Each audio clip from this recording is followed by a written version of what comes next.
Gambhira bridge દુર્ઘટનામાં મૃતકો અને ઇજાગ્રસ્તો પ્રત્યે સરકાર સંવેદનશીલ. રાજ્ય સરકાર બ્રિજ દુર્ઘટનાના પીડિતોને 62 લાખની આર્થિક સહાય મૃતકોના પરિવારને ચૂકવશે.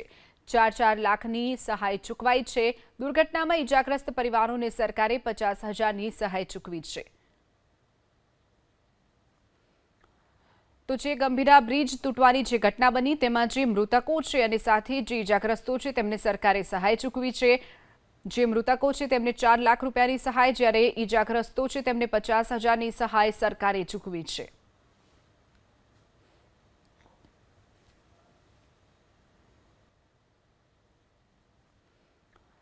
તો જે ગંભીરા બ્રિજ તૂટવાની જે ઘટના બની તેમાં જે મૃતકો છે અને સાથે જે ઇજાગ્રસ્તો છે તેમને સરકારે સહાય ચૂકવી છે. જે મૃતકો છે તેમને 4 લાખ રૂપિયાની સહાય, જ્યારે ઇજાગ્રસ્તો છે તેમને 50,000ની સહાય સરકારે ચૂકવી છે.